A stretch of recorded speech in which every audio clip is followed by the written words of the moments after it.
These little cuties keep ending up in my apartment. I don't know how they're getting in. I think they're coming under the door. He's like a little baby dinosaur. Homemade skirt review. It's the first article of clothing that I've made from scratch. I did the zipper. I need to get a hook for this. Right there. I don't have one. That was tough, and it's not even. So this was a learning curve for sure. But hey, it works. It gets the job done. I did the darts back here. Both of those. I did the bias binding. Yeah, I did the continuous method. So yeah, it's a little wonky, a little homemade, but you know. There's the other bias binding. I think I did a pretty good job actually. Yay! Matching outfits! Yeah! Matching outfits! I made this for her. I don't have a serger, so it's got some of these rough ends. But sergers supposedly are really expensive, so I just did like a zigzag stitch on the edge there. Yeah, you're so cute. Yeah. It's a cutie. Hello. I decided to just kind of randomly vlog throughout the week. So here I am. It's a weekday. I'm working from home today. And just drinking some coffee. I'm still in my pajamas, so I'm not dressed very well. What do I want to talk about? Oh, I want to talk about Millie Mommy Brown, the girl from Stranger Things. So, yeah, she and her cute Bon Jovi husband just adopted a baby. I know people were criticizing her styling earlier in the year because she tends to dress herself in like a very mature way, like the makeup, the hair, the clothes. I'm sure it's a choice, right? Like she knows the effect of styling. I think she knows what she's doing, so I guess she's doing it on purpose. I don't know if it's just like her personal choice, like she just wants to look more mature, or if she's purposely trying to challenge the idea that women should try to look as young as possible all the time. Instead, she's like, no, I want to look older. F you guys, I'm looking older. Her husband's really cute. Yeah, and she's got like a farm or a rescue. She's got like a rescue in Georgia. She saved a bunch of dogs. So she's cool in my book. That's exactly the kind of stuff I would be doing if I had the money. Just have like a bunch of land and take every animal that I find. Every animal that needs a home. Yeah. Oh, I got a book. The one I was just talking about. Ta-da. Yep. I haven't started it yet. I need to. I gotta go to the dentist today. I have this retainer. So when I was younger, I had braces for just like a year. My teeth were never that bad, but when they took the braces off, they fused like a permanent retainer on my bottom teeth.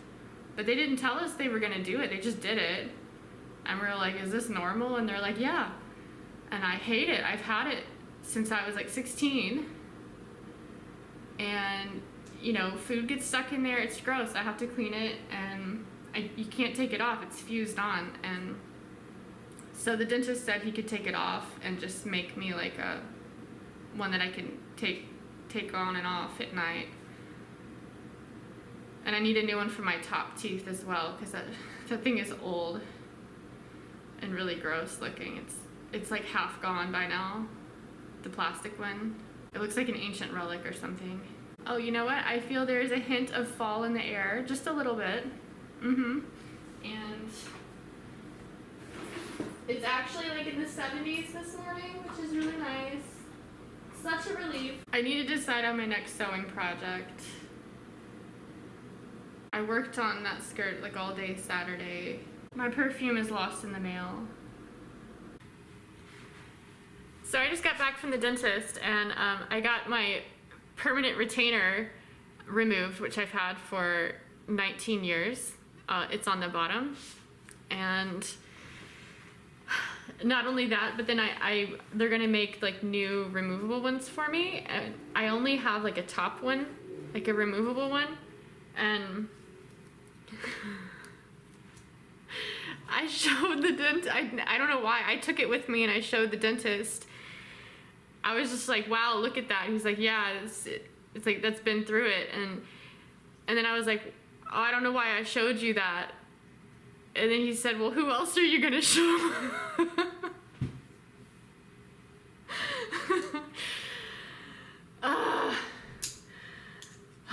Yeah, I get really goofy when I go to the dentist or the doctor. I think it's a coping mechanism because I'm not used to anybody touching me. So, yeah. Dentists are always cute. Okay. Hi again. I'm on the floor. So, I was walking my dog about an hour ago outside. It was already dark, and I was on the phone. And I know there are a bunch of airplanes in the sky, and I was kind of half paying attention to them, and just sort of like looking towards the sky. And no joke, something fell out of the sky. It was something lit up. And it freaked me out at first because I thought it was an airplane, but it fell way too fast. And the thing is, it was only lit up for like a split second, and then it was gone. So I don't know if it was like a meteor, because I've seen those before, like shooting stars. And they're usually across like a large portion of the sky. But this was just like falling, it looked like it was falling towards the ground, but it was high up. And it was just for a tiny little section, and then it was gone. I don't know what it was. Oh my gosh. You know, one thing I'm not going to talk about? Taylor Swift.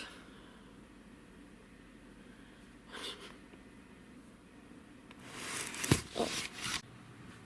You guys, I just remembered the last book that I read.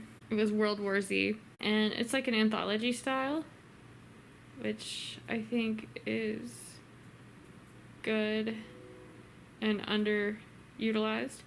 But anyway, I saw the movie that came out, like, the Brad Pitt movie, was that like 10 years ago or something? And it was pretty awful.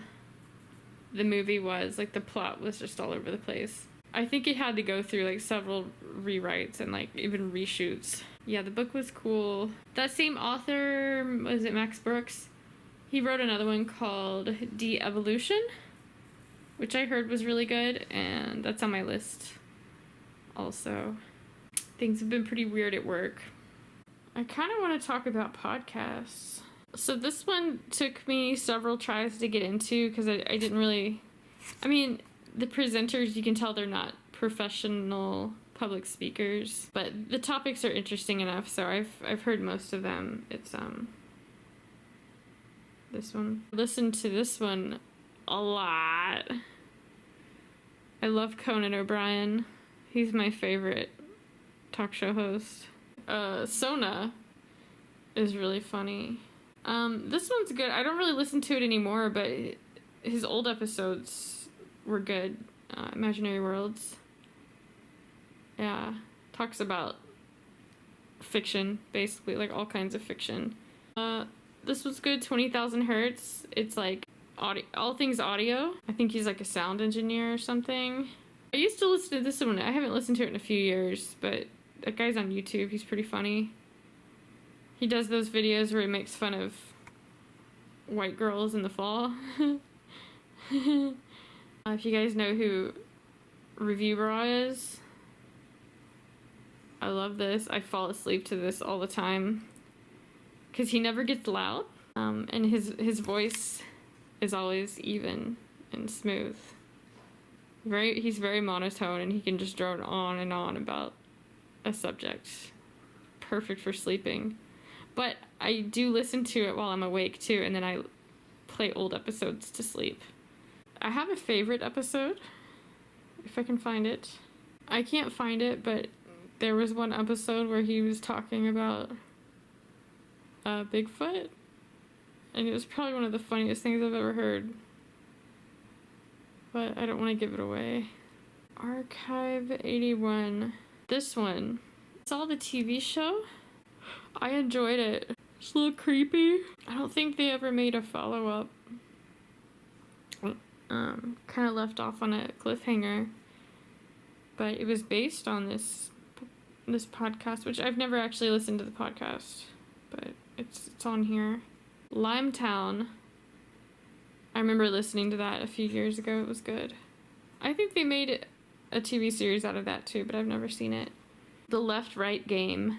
This one is actually a story, like a written story. So I read it first, but they made a podcast, so then I listened to the podcast, and it was good too. It was a little weird, but it was good. If you want to hear like a really, really, really good fiction podcast, hands down, probably one of the best ones I've ever heard. The Lovecraft Investigations. It's the BBC. The production is top notch. It's so good. They have different seasons. And yes, I've listened to them all. BBC. This right here is the reality of sleeping with a fake tan product. It does wash out though. Okay, so somebody had asked me about dating stuff. Well, to answer that person's question, no, I don't stalk my ex anymore. I saw that he and his current partner have indeed had a baby recently. So that chapter is closed. And yeah, that's the closure that I need on that. So no more guessing or wondering what's going on with him. It's pretty obvious now. I can tell you about, so somebody had asked about just people I've dated. So I don't want to go in depth about like all of my exes, but I've had a handful of boyfriends. I guess I could tell you, sorry, it's kind of hot in here. I could just tell you like what they're doing now. So I know one of them is married now. He married this chick who apparently she had had a baby like at age 14 or something. You know, hey, it happens, I guess, but it kind of surprised me because he came from a really traditional kind of culture, and I'm sure his family gave him a lot of heat for that. So I was a little surprised to learn about that.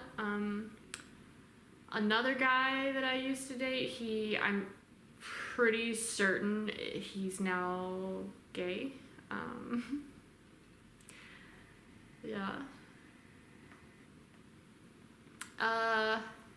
Another guy that I called my boyfriend is, according to the news reports that I read, should most definitely be in prison now.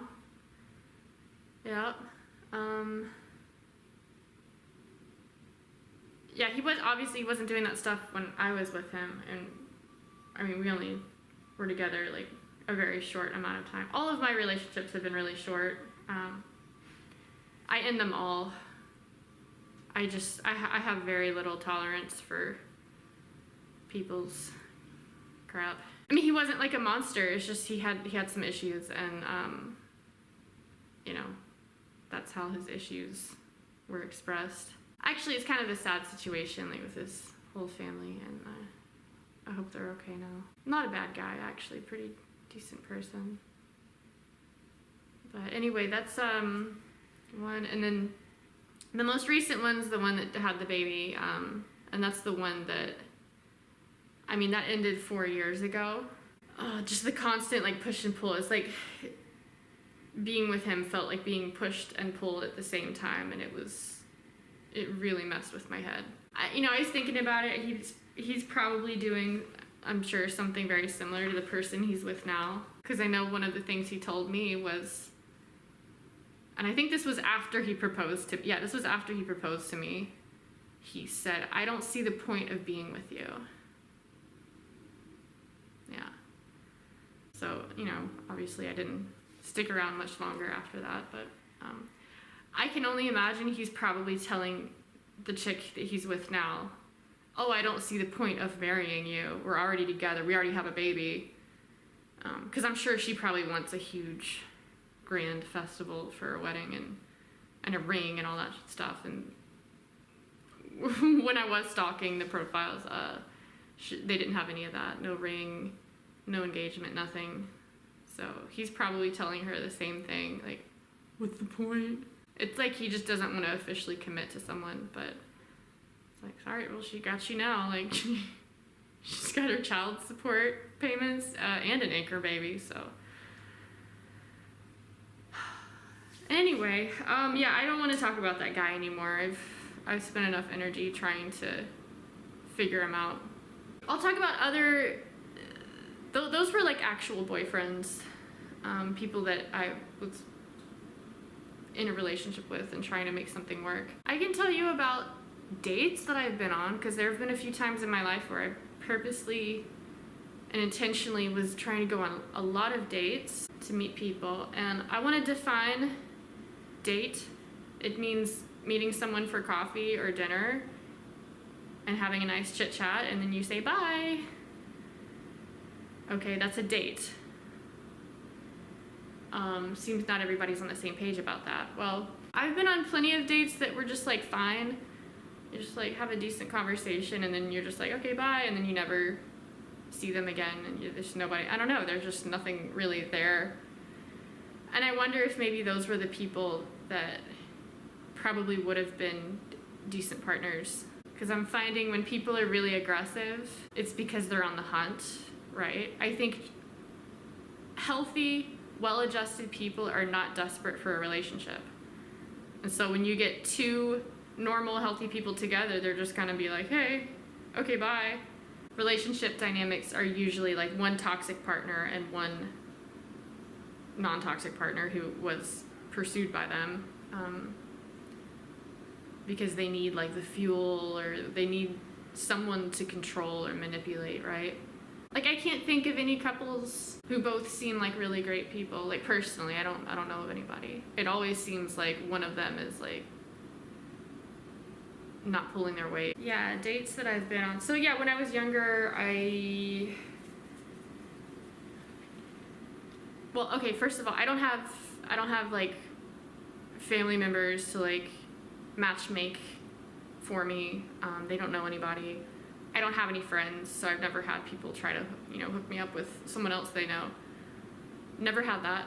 When I finally got out on my own, I just had to join like dating sites, because I don't drink, I don't go to bars. But I would try to give people a chance, be like, well, I don't want to make snap judgments. So I ended up going on a lot of first dates, so many first dates.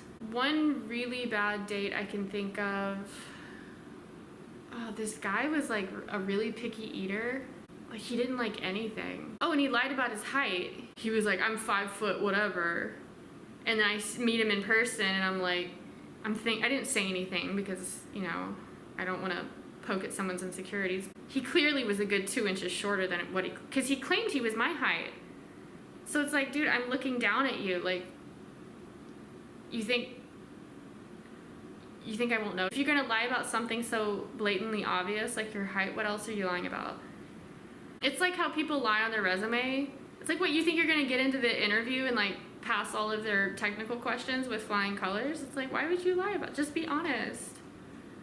It's like they just try to get their foot in the door. Another bad date that I went on, this guy, okay, we went to a sushi restaurant and he seemed normal enough, and I don't know, I was kind of in a goofy mood that night, so I'm just real chit-chatty, whatever, and but there was like something off, like slightly off about the guy. I can't quite describe it. There was just something there that kind of gave me the willies just a little bit. Probably most people wouldn't pick up on it. I know he owns some property. Long story short, he basically hinted that he's like a hitman, and I pretended to just let that go over my head, like I didn't really understand. I'm really good at playing dumb. Cool. I remember later it was time to leave, and I'm like, okay, like, good night. And then he, of course, he's all like wanting me to go back to his place, and I'm just like no, like I gotta go home now, bye. And he's kind of starting to pitch a fit, like he thinks I'm a prostitute or something. Yeah, that was weird. Freaking hitman. And it was, so of course I never talked to him again after that. And he didn't bother me, so that was nice. Another really bad date I went on during that time. This person had reached out to me, and so I agreed to go on a date with him. I let him pick me up in his car, which is so, it's like rule number one, don't do that. I don't know if I didn't have a death wish, I was just kind of whatever. So we're driving and get to this restaurant, and then he tells me that he's from a different country, right? And he tells me he's got a wife and daughter back home in his country, and but he plans on leaving them. So I'm just sitting there like what do you say to that? What the heck? And I didn't want to like overreact. I'm just kind of like, again, I kind of play it off, right? Because it's like, I gotta get home. He was really bored. He just droned on and on and on about himself. And I remember almost falling asleep. I was really tired at the time. The job that I was doing, like I was always jet lagged and really exhausted. So I'm just kind of like sitting there like, seriously, like he won't shut up. Whatever, he's driving, and I remember he had this, oh yeah, that's the guy, he had this like douchey red sports car, and he kept like running stop signs and red light, like he was driving really reckless. He went like 20 minutes in the wrong direction, and then finally he turned around and went the right way. And of course, long story short, I never talked to him again. What a creep. I wish I could have found like his wife and been like, hey, good luck. Yeah, that one probably took the cake for worst date ever. That was horrible. My most recent ex situation happened, and after we broke up, like I was like done trying to date, but of course I'm still lonely and I want to meet friends, so I did get on a dating site again, but I made it clear, I was like, look, I'm not over my ex, like I just need people to hang out with. So I did find this one guy who seemed like a decent person. I told him what was up. He's like, that's fine, cool. So we'd go and walk my dog together. We'd go have breakfast together, just like hang out like friends, and it was actually really nice. He had said something like he was gonna celebrate my whatever, the thing I was doing. I was about to finish up, and he was like, cool, like we'll celebrate. And then he just disappeared. He just like ghosted me for months. And then suddenly he contacted me again, and I was like, what the heck, dude, what happened to you? And I don't know, I think he was upset that I wasn't just like his girlfriend, you know, just like instant girlfriend. He said he was leaving the country. He had never left his home state. This was in a different state that I'm in now. And he was gonna go to Thailand. I was like, what does that have to do with me? I don't know if he ever did go, but that was really weird. I don't know what his deal was. I don't date anymore. I've had so many really weird, bad, negative experiences, and this isn't like an anti-man thing, as you guys know. Like, I work with a bunch of men, they're great. I love working with them. Just, I mean, I'm not a lesbian. I don't date women. I'm sure they're just as messed up too, but people have problems. I mean, I have problems, but I've been to therapy and like I journal and I read books and I work on myself, and I'm always open to feedback, and I'm always trying to see what I can do to make things better. But I've found other people don't do that. In my experience, they don't want to work on themselves. And I end up doing all of the compromising and all of the communicating. And like with my most recent ex, I thought, well, I was like, okay, yeah, this guy is giving literally every red flag possible, but I was like, I'm actually attracted to him. Because that's kind of another problem, is I'm just not attracted to anybody. Like, I take very good care of myself. I try. I'm meticulous about my hygiene and my skin and my health and everything. And like, I really take that stuff seriously, because nobody's gonna do it for you. You have to do it yourself. I don't want to see like my health just like deteriorate over the years and then just like be like, I hate myself, you know, young people, they just don't know. Like, no, I'm not gonna be like that. Like, I'm gonna keep my dignity. Just like everything else in life, you gotta work for it. And so yeah, I'm just not attracted to people. Like, I try to see the good in them. You know, I try to see the good in my convict ex, try to see the good in those other guys, and it's exhausting. And I found that like I thought that, I can just apply my work ethic to a relationship. It was like, I can even this out, right? But it turns out you can't actually do someone else's work for them. You can't force someone to communicate. Like, you can be as receptive and open as possible, but you can't do their work for them. I don't know, I just keep finding that like people, like with my ex, he always wanted to oppose me. Like, anything I'd say or do, he'd try to like do the opposite.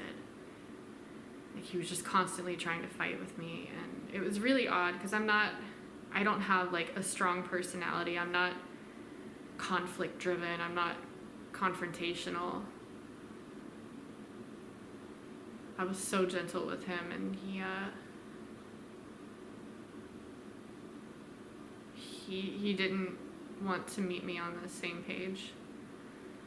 So yeah, I don't date anymore. I haven't been on a dating site in years. I haven't been on a date in years. I've truly given up. Actually, sorry, let me clarify. I had this neighbor, this neighbor guy move in this area, and he started chatting with me, and like I said, I'd already given up, but I was like, you know what? Again, I was like, I'll try to think of this guy as a friend. Like, look, we're neighbors, we're both single. Because most people are so off limits, right? You see somebody, you try to say hi, and then they're like, oh, my fiance, my girlfriend, like, I'm not hitting on you, I'm just saying hi. It's like, people get so offended if I just say hello to them. So I'm like, oh, sweet, here's somebody who's like not off limits. I can try to be friends and we can like help each other out. He had a dog, I have a dog. He did ask me to go have brunch with him one day, so I was like, sure. And so I go to the place, you know, I'm there at 10 o'clock, whatever, and I'm sitting there and I'm waiting and waiting. I sat there about 45 minutes. He never showed up. And like, he never acknowledged it until like 2 weeks later. He finally apologized. He said that he had woken up and did some laundry and then fell asleep, but okay, whatever. I was like, of course, I permanently friend zoned him in my head after that. It's like, I can't take you seriously. This is the first time I've ever been stood up by somebody. But I was so, you guys, I was so lonely. I was still willing to hang out with him just as like a douchebag neighbor. So we did hang out once or twice after that, but he ended up getting evicted because he had drug problems. I'm not laughing at his problem. I'm laughing at just the landscape of people here. Yeah, he, like the cops kept showing up and he apparently was causing some issues that I was not aware of. And, yeah, so he got evicted and I've not heard from him since. Seems like a really troubled person, actually. I'm open to friendship. I don't know what it is about our culture, American culture. It's so hyper focused on like the nuclear family and like romance and like the one person, your soulmate, and like, don't talk to me. If you're not having sex with me, then you can't talk to me. It's like, oh my gosh. I think that's why I connect with immigrants so much, is because in other cultures, it's like you can actually talk to people and they don't assume that you want to like jump into bed with them. Like you can actually be friends. But yeah, that was last year. That was some time ago now. And then still, like I said, I'm done. So I was sitting in a coffee shop with my dog over a year ago, and this new guy kept coming up to us, and he'd pet my dog like every 45 minutes. And this was over the course of several days. He kept coming up to us. Every time I was there, he was there. I was like, dang, this guy is like always here. And he was really nice. He was really friendly. I don't care. I'm just like, okay, yeah, hi again. But then eventually I'm like, okay, this guy's being like really friendly. I guess I'll talk to him. So I started talking to him, and he turned out to be super cool, very well-mannered, very personable and engaging, like such a good conversationalist. Like we actually talked for several hours. Like once we started talking, I think maybe like 3 separate occasions at that shop we would talk for like a few hours. And yeah, it was really cool. He actually knew about things. I didn't have to like censor myself. Like I could actually talk about weird stuff, and he knew what I was talking about. And he was also really cute. Yeah, I didn't even realize it at first because I'm so dead inside. But yeah, he's like cute and tall, and I'm saying that because I'm tall, okay? Short guys are cool too. It's just I'm very tall, and it's rare to meet a tall man for me. I mean, I don't want to reveal like what he was doing here, but he's basically, I don't want to say he's like American royalty, but I mean, we don't have royal families here, but his family is known for something very, very well known. I'm not going to say what it is. Yeah, he definitely has a trust fund, which is fine. I mean, that's none of my business. Good for him, but he obviously is, I don't think he has to work. He just kind of does what he wants. But anyway, it kind of sucked because he literally was leaving the country that weekend right after we started talking. Yeah, that's my luck, right? He had sent me a bunch of texts. He had gone back to his, he'd left here and went back to see his family in this country. But eventually I was like, hey, look, dude, I think you're cool if you ever want to come back. Like, I'd like to see you again, and you're really cute. Okay, bye. So he responded well, he actually did. But anyway, he left the country. I reached out to him several months after that. He responded in a really friendly way. He offered up some information about himself, and then I'm like, cool, and I asked him about it, and then he just like, again, just kind of ghosted me. So I'm like, okay, that's weird. I don't know what this means. So I was like, the second time he did that.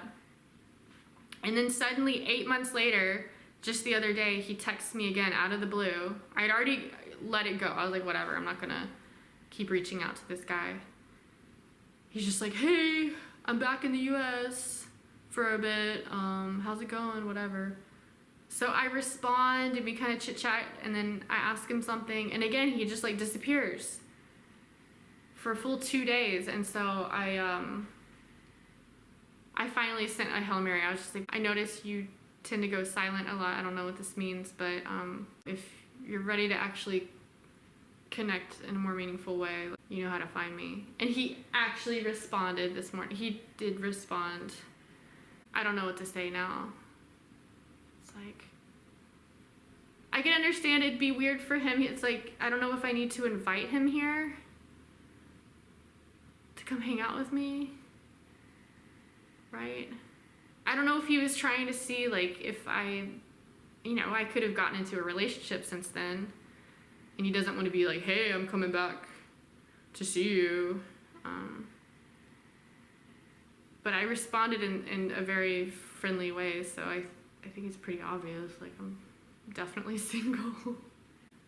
I don't know. My expectations are so low at this point. Like I said, I'm not looking for anything. I just thought this guy was super cool, and I thought we had a nice connection. And with people, it's like I keep finding new ways for them to disappoint me. And, whether it's some weird attachment style or a drug problem, an alcohol problem, or, oh, he's got some weird, like, sexual thing going on.